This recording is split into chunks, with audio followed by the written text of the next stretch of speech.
live from the dad pad. I see a lot of streamers trash, get a glad bag. Anytime I'm loaded up, know they big mad. Can't you see we going live? I know you feel the vibe. Reporting to you live from the dad pad. I see a lot of streamers trash, get a glad bag. Anytime I'm loaded up, know they big mad. Can't you see we going live? I know you feel the vibe. Hey guys, it's me again, Greg with DadPad Gaming, and today we're talking about Game Freak's most recent efforts, Pokemon Legends Arceus. Now before we get started, be in mind, at this point all games used in the review process are provided by me and my manager. My wife. So, there will be no tomfoolery or shenanigans, just honest opinions. Let's get started. So, what is Pokemon Legends? The easiest way to put it is, Pokemon Legends is more of a reimagining of Game Freak's tried and true formula than it is a whole entire recreation. Gyms, badges, and dungeons are out, and this game is now set up on a mission-based structure that throws the players into several sandbox environments to explore and, well, catch them all. Pokemon Legends Arceus is not a full-on open-world game, and for better or worse, it is a Pokemon game. Quite honestly, any thoughts of Breath of the Wild should be left at the door. When it comes to narrative, Pokemon Legends keeps it really simple and very JRPG trope-like. Our hero is given a magical cell phone from the titular Pokemon Arceus. Then he falls from a portal in the sky and lands right in the middle of the Hisui region, also known as the Sinnoh region. The big takeaway here isn't necessarily where our hero is, it's when. Pokemon Legends is set during a time when people and Pokemon living and working together is just becoming a thing. In fact, most people are flat out scared and or curious about Pokemon at this time. And beyond that, trainers are extremely rare. Anyways, after falling from the sky portal, our hero finds himself being discovered by the regional scientist, Professor Levantine. And it's not long after this moment that you learn Pokeballs are a new creation. And with man's newfound ability to catch Pokemon, our hero is enlisted to a group that is assigned the task of creating the first ever Pokedex. Now, something worth noting, this is the first game in a very long time where the narrative isn't necessarily geared towards children. It's still not as dark as the Black and White series, but the Pokemon are painted more as wild beasts who should be feared than they are cute little things to collect. There are even a few times in the story where it references that Pokemon flat out maul humans. With that being said, it is still kid-friendly though.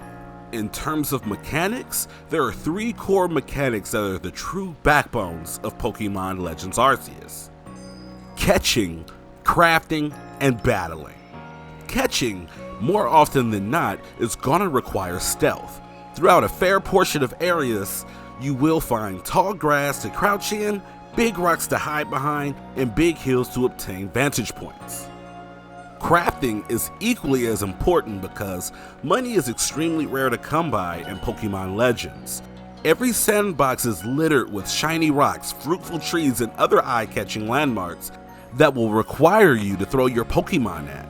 This will prompt your partner Pokemon to collect resources, and these resources will provide you with crafting material for a plethora of Pokeballs, healing items, and even smoke bombs. Smoke bombs are particularly useful in situations where you need to hide, but there's no grass in sight. Battling is the most familiar mechanic to classic Pokemon games. All types and weaknesses remain.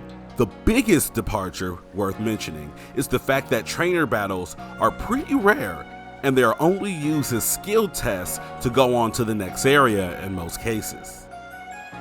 With that being said, most battles against wild Pokemon are usually going to be in the event that a Pokemon is too strong to catch without weakening it first.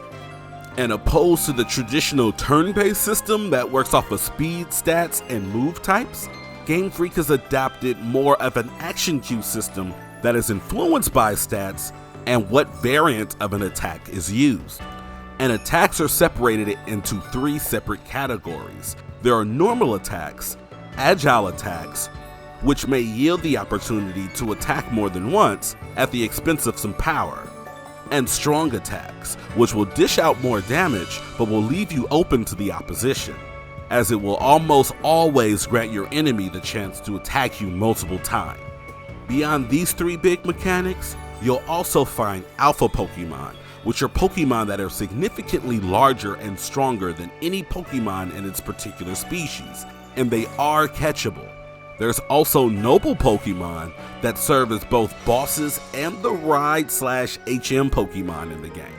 And your rank, which more or less mirrors badges of the original Pokemon titles. You can work your way up to a 10-star ranking, and this is accomplished by working through the to-do list that is assigned to each Pokemon in the Pokédex. These tasks can range from anything from catching a particular mon without being noticed, to feeding them, to knocking them out with their weakness. Now, let's get into what works about Pokemon Arceus, as this is where things get interesting. Reason being, some of the things that work about this game are also the things that don't. The sandbox environments are definitely stars here. There's nothing more exhilarating than unlocking a new area and searching far and wide for new Pokemon, and unlocking new ride Pokemon is equally exciting because you'll find yourself in new areas not yet explored, which of course means new Pokemon to catch. Alpha Pokemon are genuinely terrifying.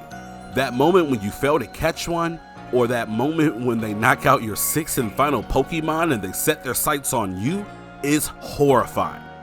The stakes are always high, with this being the first game that allows Pokemon to attack our hero directly. You've always got to be on your toes, because blacking out in the wilds means losing random items from your bag. These items can be anything in your general bag, in fact. That means if you manage to lose an evolutionary stone, it hurts because they are rare in-world drops, and the only way to purchase them is a bit of a grindy affair.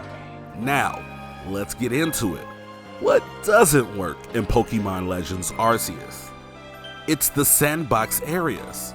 There's nothing staler than the 3rd or 4th time visiting the same area once you're beyond level and rank of said area.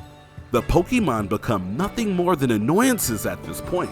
When you're traveling through these areas with purpose of, let's say, completing side missions, and you are no longer allowed to quit travel or save your progress because you can't do either of those things at a time when Pokemon are targeting you, it becomes a bit of a problem. And it's at this moment that it becomes very evident that the only thing that makes exploration interesting is the fact that there are Pokemon that you have not seen yet. And it's at this moment that you realize that the environments are pretty bland, and outside of catching Pokemon, there's really not much to explore. And while Pikachu and friends look better than they ever have in video game form, it's apparent that these Pokemon are only there to be battled and or caught. Other than some fun watching your own Pokemon interact if you ever decide to throw them out in close proximity of each other, there's not much life here. And that's when it settles in. These pocket monsters are just wandering the landscape aimlessly. Considering 2021's new Pokemon Snap went out of its way to show Pokemon in the wild, fighting, grazing, playing, and so much more, it's become painfully obvious how lifeless this world really is. And for stealth to be such a huge mechanic, there's a glaring blind spot here that I have to address. It's required that you catch Pokemon at a ridiculously close range. There should be no reason why Pokeballs fail to catch Pokemon if you manage to nail a long-range shot on a wild mon. It only makes it worse considering the Pokemon will be alerted by being hit by the Pokeball, thus rendering your entire stealth attempt as useless. And lastly, boss battles are purely lackluster. You pretty much just throw smoke bombs until you manage to stun the noble Pokemon, then you attack with your partner Pokemon until you daze it for a second time. This is repeated until their huge health bar depletes, thus leaving the previously mentioned alpha Pokemon, who are supposed to be mini-bosses, as far more interesting adversaries. Overall, Pokemon Legends Arceus is a fairly fun game and a good experience for Pokemon fans. But beyond the mainline missions, I can't see myself completing the post-game. Those who aren't worried about the zeitgeist may want to consider buying this one if and when Nintendo decides to put it on sale. By no means is this Pokemon title the Pokemon title we've all been waiting for. Considering it's the first of its type, I'd like to imagine that Pokemon Legends Arceus is equivalent to Pokemon Red and Blue. Good, but rough around the edges. For metaphorical sake, we can hope that Pokemon Legends Lugia will be the real groundbreaking title that we've been waiting for. But for now, it's exciting just knowing that the stage has been set. As always, I want to thank you for taking the time to check out my review of Pokemon Legends Arceus. Please like, comment, and subscribe. Let me know what were your thoughts on this game. And definitely be sure to follow me on Twitter at DadPadGaming and stop by the Twitch channel, which is twitch.tv/DadPadGaming. Thanks again, guys. Have a great day.